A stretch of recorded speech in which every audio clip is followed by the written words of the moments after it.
Hello, everyone. Once again, a very good morning to all of you, and welcome to the Beginning Scientist offered to you by the BioLoom Islands Private Limited. So today we have a special session for y'all, and we have a special and an extraordinary guest here with us, Dr. Dushani Palliyaguru. So she's an award-winning and aging longevity expert, co-founder and CEO of Health Surveyor, and a global leader in neuroscience. Dr. Dushani's research on nutrition, environmental health, and molecular interventions for healthy aging has taken her from research labs to international stages across Sri Lanka, France, Singapore, and beyond. So without further ado, it's my great honor to welcome Dr. Dushani, and over to you. Dr. Dushani L. Palliyaguru, an expert in aging, disease prevention, and environmental health, serves as the co-founder and CEO of Health Surveyor, a US-based health tech startup focused on preventing and managing aging-related chronic diseases using data, AI, sensor, and IoT technologies alongside scientifically backed solutions. She completed her early education in Sri Lanka before earning a full scholarship to Clark University, USA, where she majored in biochemistry and molecular biology and later obtained her PhD in environmental and occupational health from the University of Pittsburgh in 2016, studying how Withaferin A targets the NRF2-mediated environmental stress response pathway to prevent liver disease. She completed her postdoctoral training at the National Institute on Aging at the NIH, where she was awarded the K99/R00 Pathway to Independence grant to leverage large longitudinal data sets in identifying biomarkers of aging and compounds that extend health span and lifespan, while also researching dietary interventions for Alzheimer's disease. With over a decade of experience across academia, government, and biotech, she has published more than 18 peer-reviewed papers in high-impact journals, including a first author publication in Cell Metabolism, and has received prestigious recognition such as the U.S. Fulbright Scholar Award. She contributes to global public health through expert panels, including those associated with the World Health Organization, and is widely featured across media platforms discussing longevity, environmental health, and women in science. Dr. Palliyaguru is deeply committed to advancing evidence-based solutions that enable longer, healthier lives.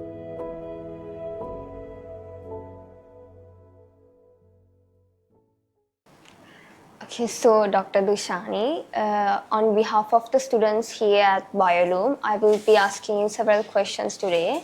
So let me start with this. You started your journey in the biochemistry and toxicology sectors and then expanded it to the environmental health and aging sectors. So how did you navigate across these disciplinaries without losing your focus? Yeah, I started my journey. My undergraduate degree was in biochemistry and molecular biology, but I always had a very strong passion to pursue something that could help solve real-world problems. For my A-levels, I actually never did any biology. So for my A-levels, I did mathematics, chemistry, and physics. So I had no understanding of biology when I went to university. So when I got my full scholarship to go to Clark, there was an opportunity. This is how the US education system is. You get to explore multiple different areas. So that was the first time I got curious and I decided to take an introduction to biology course. And I absolutely loved it. And I kept thinking, why didn't I do this sooner? And from then onwards, all of the decisions that I made was based on that. So in many ways, I knew that I wanted to make a difference in terms of creating solutions for real-world problems. Didn't really have an idea of how to do it. So I think once I decided to major in biochemistry, the most logical way to sort of solve problems related to anything that you could do with biochemistry was to look at health problems. So that's how I ended up getting more into health. And in the US, unlike in Sri Lanka, I think there are a lot of things that you could do with a basic biology, biochemistry degree, including medical, biomedical research and developing full careers based on that. So I think there's a certain amount of openness in certain countries when it comes to basic biology education and what you can do with that. So from that, I decided to go into toxicology, which is the study of how environmental pollutants affect our health. So that was my PhD. Again, the reason for doing that was because when I was sort of applying to my PhD programs, one of the big things I kept hearing about was the chronic kidney disease epidemic in Sri Lanka. It's still an epidemic, unfortunately, but this was sort of the early stages. So this was back in 2010. So like 2009, 2010 is when people started noticing this, and people started recognizing that this was a big problem. So I became very interested in it, and at the time there was a lot of discussion about how there was an environmental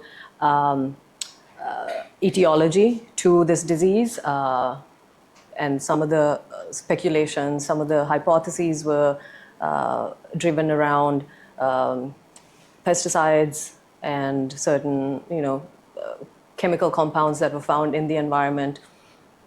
So that really made me also think in terms of what area I wanted to pursue for my PhD. I did want to, again, keep myself grounded in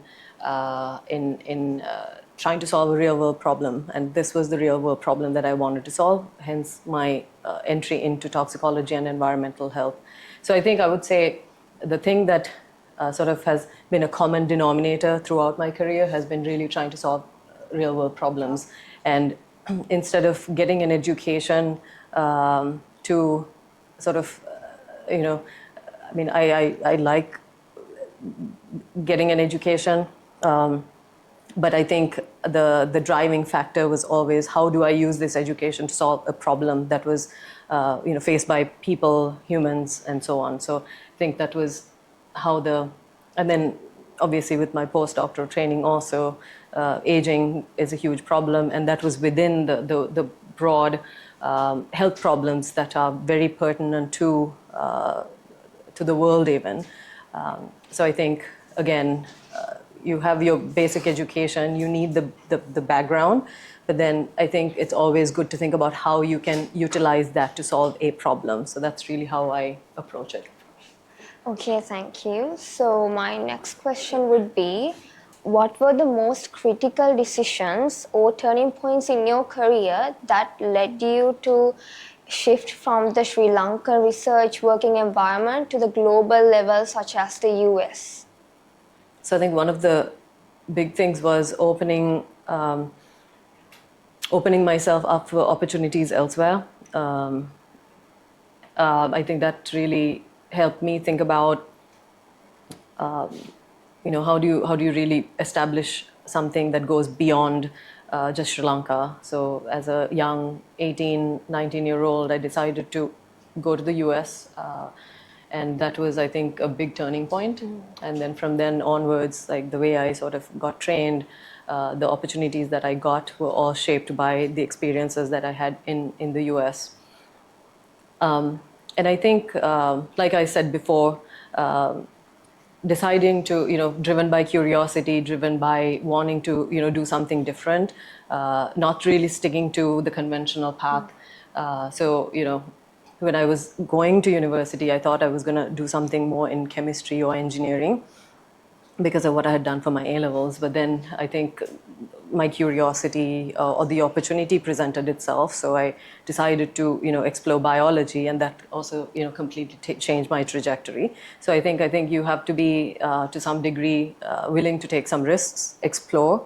I think as scientists, this is the one inherent quality that we really have to nurture.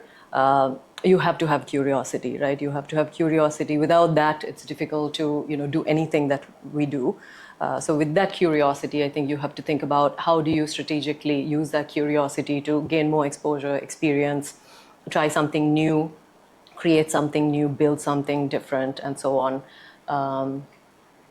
So yeah, I think those were the big things. It's sort of like, being open to new opportunities, taking risk when it's needed. So not just going down the conventional path and being comfortable doing what you're doing. You have to always, have a certain sense of urge to do something different. You shouldn't just settle into something. I think that's another thing that has defined my career. Like if you feel comfortable, if you feel too comfortable, then I don't think that's a good place to be for a scientist. I think you always have to think about pushing your boundaries. You have to think about doing something different and pushing yourself, because you have the capacity. You probably don't know what that capacity is, so you have to really push yourself in ways that you might not even sometimes know you are able to push yourself. Yes, so and also for the students who are willing to pursue a research career in Sri Lanka, what would be other skills they need to acquire beyond academic knowledge? What other skills would they need? So I think you need the basic understandings of fundamentals. You need knowledge. I think that's really what drives science. But outside of that, I think also when you really practice science in the real world, you realize that it's not just about doing experiments and testing a hypothesis. It's so much more. So you have to think about how do you get your science out there. So I think for a very long time, especially if you're focused on basic sciences, scientists recognize that we don't do anything else. We do the science, and that's great. I think we should continue to do the science. But I think as our worlds are changing, there's also a need for scientists to sort of speak up and communicate whatever work they're doing to the outside world. And so in many ways, we have to be advocates for ourselves. So I think communication is a soft skill that all scientists need to develop. This is useful when you write manuscripts. So this is one way of getting your science out into the world, by publishing your results, getting your data out there, getting your findings out there. So for this, you need you need to publish in scientific journals. So for that, you need to be able to write well, communicate well. Sometimes you have to go give presentations. This is another way of building your credibility within the field and outside of your field. So you have to be able to speak well, speak good science. So not really as salespeople, but at the same time grounding your work in good science. But how do you communicate that accuracy, that precision to an audience that may not necessarily know about what you're doing, but also to audiences that are that are very familiar with what they're doing, with the work you're doing. So communication, I would say, is very important. So the other thing, I think, as a scientist, I always say you have to go where the problem takes you. You cannot sit and think that a scientific problem is going to get assigned to you. That's not often how it works. You have to go looking for it. And sometimes, when you're doing, let's say you're involved in a project, and you started with one hypothesis, but then you do the experiment and you realize that the project is actually moving in a slightly different direction. I think you have to be open to exploring that, but you also need to know where to draw the line. So sometimes you might get sort of pulled into this rabbit hole, where you're just doing the same thing over again, repeating experiments. You be completely lost. You don't know what you're doing, and you just keep doing it for months sometimes. I think it's also a skill that you need to acquire to know when to sort of stop, pause, and ask for help. So at different career stages, you will have different sort of help. So when you're a young scientist, like many of you are, you will have mentors that you could, often go to for guidance. And I think that needs to be a very good relationship that you build over many years with your mentors. As you slightly advance in your careers, you still have mentors who may be senior scientists, but also sort of peer scientists. You have these peer mentors, so people you work with can also help you in terms of sort of troubleshooting and really understanding how you could solve problems when you are, especially when you're stuck. So I think, and you should never feel ashamed to admit that you don't know something. So I think this is another very critical thing. A scientist, you have to know your limitations. You cannot ever think that you know everything. In fact, the reason why we are doing science is because we don't know. It's not because we know, right? We're trying to find something that we don't know. So I think these are principles that need to guide us as we develop our careers as scientists, especially you guys. And when you don't know, acknowledging what you don't know is completely okay also. But when it comes to a point where you don't know something, you also have to think about, okay, I don't know this. Is it something I can actually solve given whatever I have right now? So then, you're talking about setting up additional experiments. Or if it gets to a point where, it's really a dead end, then, it's, I think, time to say, okay, I think we've invested enough time and effort into this and money. So we're going to pivot and go in a different direction. So I think you have to always sort of cross-check and cross-examine your performance, what you're doing. Sometimes when you're younger, you will have mentors who will do it for you. But you also need to have very close relationships with people in your field, with your colleagues. I think these are great resources. Even, people who are sitting next to you, you might end up, forming these lifelong relationships with, where, somebody might develop a career in a field that's adjacent to you. And you might text them one day, 10 years later, and be like, hey, this is what I'm working on. I've run into this problem. Is there a way we could, solve this together? So, oftentimes you don't think of this. So I think instead of looking at people in the field as competitors, you have to always think of them as collaborators. I think this is also something that I intentionally try to do. So understanding what good collaboration is also critically important. It's not something that you always have exposure to. So I think the list goes on. I hope I answered the question. Yes.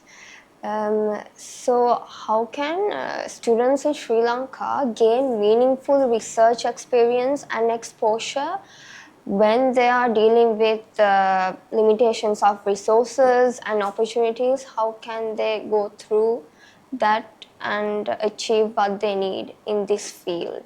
Yeah, I think that's a good question, right? Because contrary to what people may think and say, science requires money and resources. And without good resources and a certain amount of funding, it's difficult to do good, groundbreaking research. And that's just the reality of the world. I think we have to sort of face it and accept it as a fact. Having said that, I think there are things that we could certainly do, especially when you are in an environment where you may not have access to the most cutting-edge equipment or the most exceptional scientists that are doing Nobel laureate type of work. I want to go back to what I said earlier. I think as scientists, you have to be driven by trying to solve a problem, and the problem can be local, right? So there's a huge opportunity for Sri Lanka because this is a naive market in many ways. So a lot of solutions that have been developed elsewhere in the Western world are not really available in Sri Lanka. And this is very true for, I think, even for healthcare. That's one great example. And instead of sort of, sitting and thinking, oh, we don't have access to this big fancy medication that's out there. And I think the sort of the traditional way of thinking has been, okay, if something has been made elsewhere, we can go get it, or we can bring it into the country, so we can import it, and then consume it. But I think what I want to encourage Sri Lankans, I think Dr. Lalinka has been doing a great job with this. How do we, instead of, relying on these import markets, I'm going to digress a little bit, okay? I know this is not the exact question you asked, but instead of relying on importing things that have been developed in the West, how do we sort of create our own solutions to solve our own problems? I think, again, this is a sidebar, but we suffered a lot. Health is a great example. During the 2022 economic crisis, Sri Lanka has been so dependent on pharmaceutical imports. And what happened with the economic crisis, and also during COVID, right? When these supply chains are interrupted, people don't have access to medication. I think you still run into this problem, right?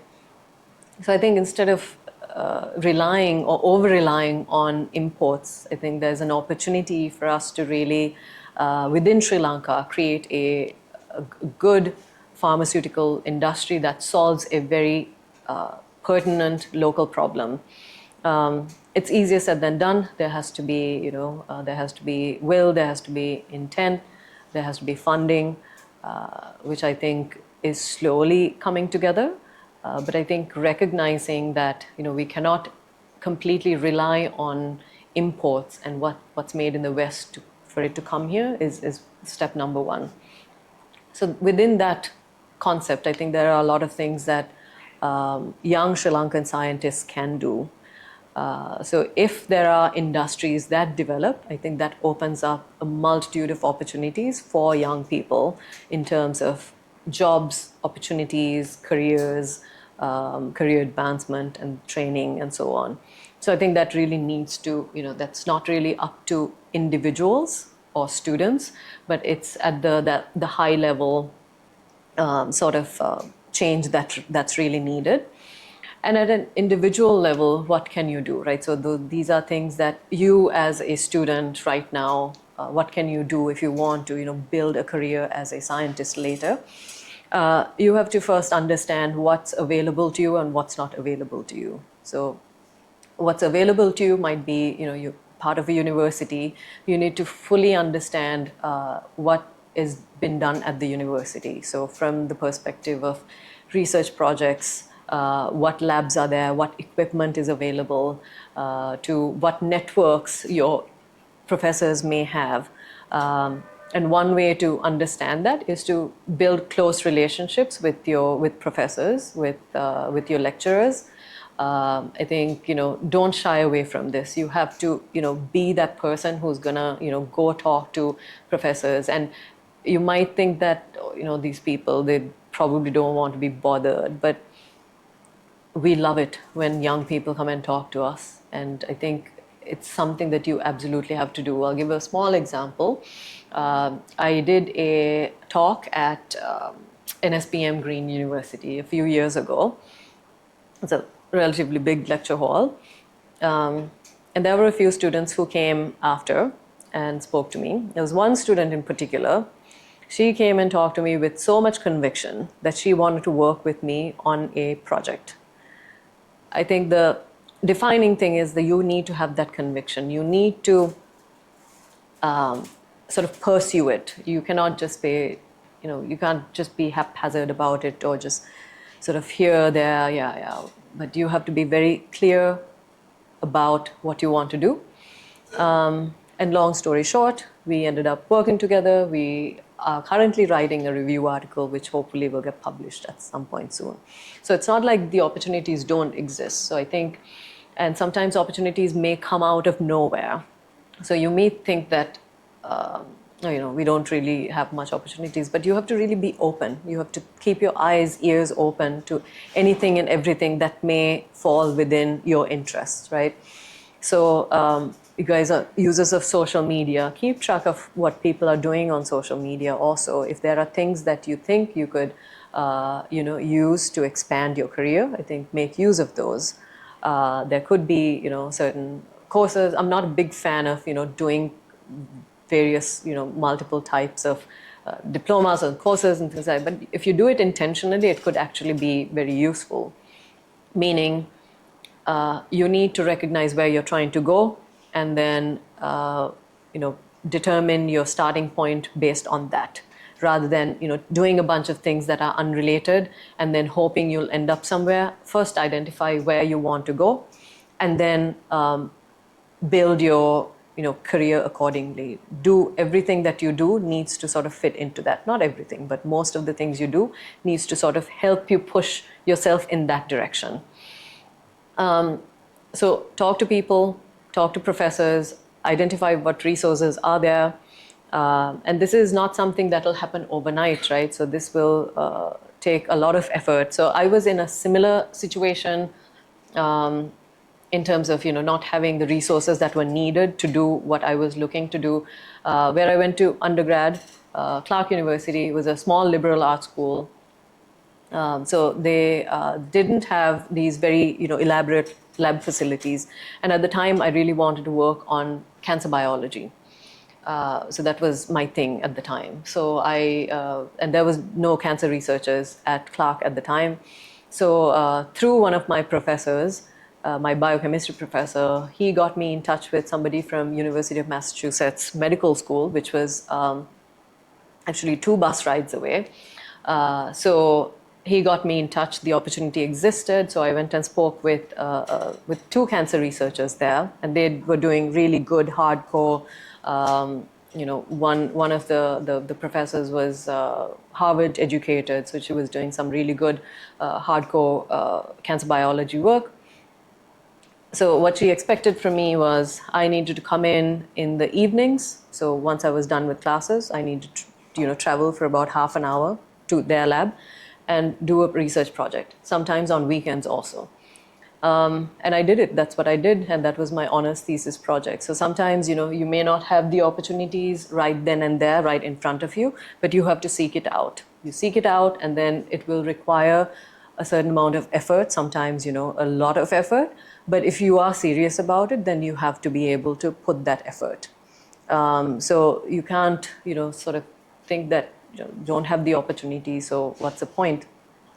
You have to always try to find it. You may not have the perfect match, but there will be something that will take you to the next step. This is essentially how you build your career, build the next steps of your career. So yeah. Yes, thank you. So as someone who have worked in both the academic research fields and entrepreneurship field, how would you know when to translate research to real life applications? I think, to me, there has to be translational potential in everything that you do. I think basic science is great. There's sometimes things that you do for curiosity purposes. But I think in this world, the current environment, not just in many countries, I would say, including the US, there's a big push to sort of say, how can we take science in a direction that's going to actually help humanity, help society, help communities? So you have to, from the day you start generating an idea, you have to really think of the translational impact. How is this going to help healthcare? How is this going to help agriculture? How is it going to help the environment? Whatever sector you're talking about. So I think that is an early question you have to ask and try to get an answer to very earlier on. Because if you don't do that, there will be a point where you will be stuck, especially for funding. So the funding environment right now, whether it's an investor, a private investor, or whether it's through government grants, there is the translational aspect that you really have to show. Unless it's a very, very specialized project where there might not be any translational aspect, but those are very few and far in between, I would say. All right. So can you share an example in your career, this journey where you faced several setbacks and failures, and how did you overcome that and handle the situation? Okay. So I would say there are more failures than wins. So what you see on these slides and papers, that's a very small fraction of everything that you have done, I would say, in the past many years. And I think this is true for everybody, right? So you will learn that. So one more thing you have to remember when you see things about how great people are doing, believe it, but at the same time know that those wins came with a lot of failures, right? So just because you see just the victories doesn't mean those people didn't fail. They actually failed a lot. They fail, I would say, 90% of the time. And then 10% of the time things work. So you just have to keep going irrespective of the failures. I think this is the key thing that you need to remember. So in my career, I think one of the big things that so going back to, again, you could also say it was a turning point. After I graduated from my PhD and I did a short postdoc in the same lab at University of Pittsburgh, where I was working on a breast cancer project. What we were doing was, how many of you know what estradiol is? Estrogen? You know what estrogen is, right? So in very high doses, estrogen is a carcinogen, right? It causes cancer, very, very high doses. And there's a rat model that we had built where you would put these like estrogen pellets on rats, and that will eventually give them cancer. So this was a model for breast cancer. What we did was we gavage them. So you force feed these rats with a compound called sulforaphane, which is a bioactive compound of broccoli. So the goal was to understand whether sulforaphane treatment prevented the formation of breast tumors in these rats. Okay, everybody with me? So all the past papers that we read about the model said, yes, these animals will get cancer within 3 months. But when I started doing my project, they didn't get tumors. So 3 months went to 6 months and so on. And got to a point where my mentor at the time was leaving the university.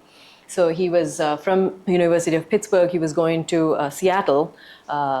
He got a promotion. He was going to move the entire lab there. But I was at a crossroads because I had 50 rats sitting in the vivarium waiting to develop cancer, who I'd been every other day giving sulforaphane. So taking the rat like this and then giving them sulforaphane. And so he gave me 2 options. He said, you can stop the project. Actually 3 options, I guess. You can stop the project, cull all the rats, so euthanize the rats and forget about whatever, there won't be a paper. The other option was I stay on. I won't. There's 2 options, right? I can stay on, but I won't have a lab. So he was going to move the lab, all the equipment, all the personnel, everybody will be gone, but I'll have to stay and do it. So which option do you think I picked? 2. I didn't know it was going to be very difficult, but I decided to do it because I had invested so much effort into this project. I was not going to just throw it down the garbage, knowing that I probably didn't have resources. So what did I do? I went to neighboring labs, told them, look, I need help. I need a mass spec. I need an HPLC. I need a place to, when I do the euthanasia of the animals, do the histology, microscopes and all of this. I told them, do my Western blots, gene expression analysis, all of that. And they agreed. So I went to multiple different labs and so basically put together a team of people who would help me. My advisor moved. The lab was empty, but I came in every day after that. Got phenomenal results. The data actually showed that sulforaphane prevented the formation of breast cancer. Published in Nutrients in 2020, I think. So I think that was a huge failure that I was fortunate enough to turn into an opportunity with the help of a lot of generous people also. But also, in many cases, you won't have teams of people, especially when you're starting off, you won't have a lot of people sort of, helping you. You have to really be the champion for yourself. You have to stand by and own the science that you do. And you really have to do what's needed at that hour. So sometimes it might be a tough decision, but like you sometimes you need that tenacity and that grit to keep going. And this is just one story. If you talk to others scientists, they will have 10 other stories about how these critical moments shape their careers. So not giving up when it matters the most, I think, is something that all of us have to really push towards. Yes. So currently, students who are willing to pursue a career in research, what would be the most promising areas in research, health, or innovations? What would be the most promising areas to go forth with right now? I think the decision will depend on where you want to be based. I think in Sri Lanka, agriculture is a huge area that needs a lot of work, and there is understanding of the need also. Health, there's a big need, but I don't fully know if the gaps have been identified, like how exactly experts in biomedicine who are not necessarily medical experts can contribute in a meaningful way. I think that's a huge gap that needs to be solved. But without that gap being filled, I don't see how a meaningful contribution can happen. I think the environment is also another discussion that people understand. Anything that has to do with biodiversity and these areas. So that's within the context of Sri Lanka. If you decide that you want to go abroad, if you want to, there are many, many things that you could pursue elsewhere as well. Not to say you cannot do it while you're in Sri Lanka, but I think there are a lot more opportunities in STEM fields elsewhere. That's just the reality of it.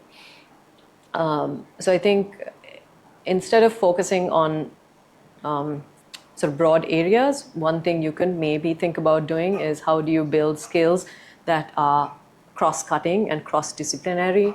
So there are things that you could do that will help you sort of develop a career, wherever you go. So some of those things, I think, data science was really big several years ago. I think it's continuing, but it's taking a different shape now with the advent of AI.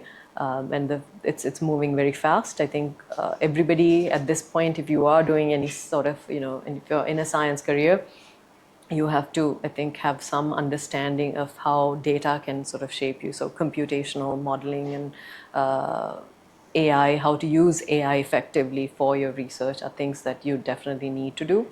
I think it's also useful to develop domain-specific expertise and knowledge.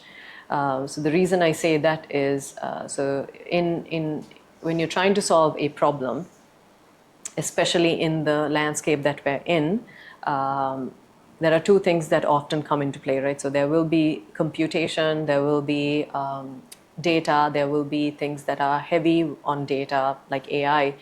But then there will also be a component where you really need subject matter expertise. So let's take agriculture, for example. You need to be an expert in agriculture to understand what the problems in agriculture are. A data scientist would not be able to identify that properly. They can design a solution, but that solution won't be a full solution until you understand what the ground reality of the problem is, which is when you need subject matter or domain specific expertise. So I think that is the first and foremost thing that many of you need to think about. Like what is the area of research you want to go into? What's the area of expertise you want to go into? And then outside of that, there will be skills that you can build that will help you solve problems in that specific area. Yes.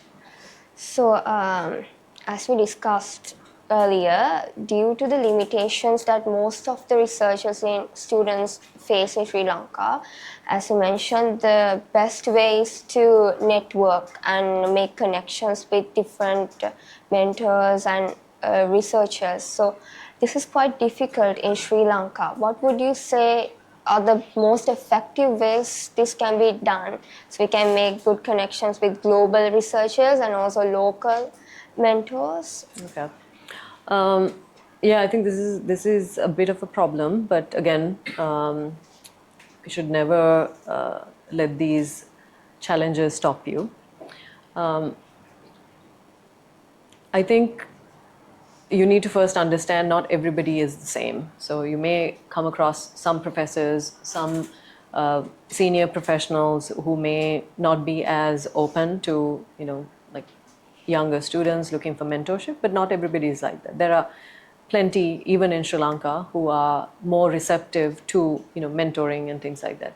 The other thing is, I think it's important to think about what exactly you're going with to have these conversations, right? Oftentimes, not to make it overly transactional, but for somebody like who's a senior, let's say a professor, who doesn't have a lot of time, and let's face it, doesn't really, need to mentor you.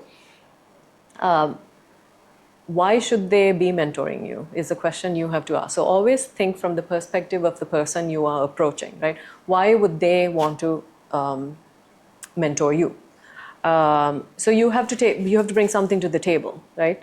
So oftentimes for scientists, it's a collaboration or something that can be done that will mutually benefit everybody involved, right? And that's a win-win for everybody, right? So I think it's flawed thinking to think that senior researchers owe us mentorship. They don't, right? Because they have enough and more things going on.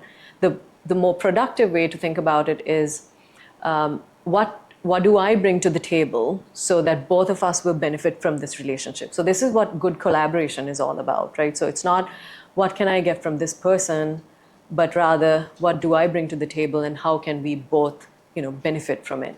So when you sort of think of it that way, I think the conversation and the direction really changes, right? So instead of approaching somebody and saying, I'm really interested in working with you, don't do that. Have a more productive conversation. Before you approach somebody, read about what they do, read about what they might be interested in doing. So show that you have done a little bit of work, and then propose something. I would like to do A, B, and C with you. I think that conversation is completely different to you just approaching somebody, let's say at a conference or in a break room and saying, I want to work with you, or I want to be mentored by you. That I don't think.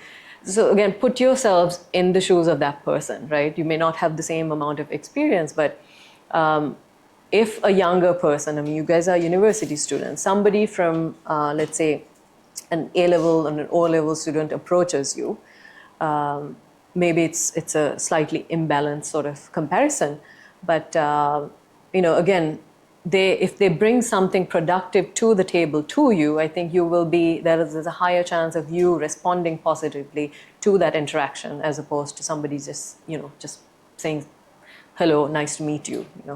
So I think that. So always think of how do you make this more productive.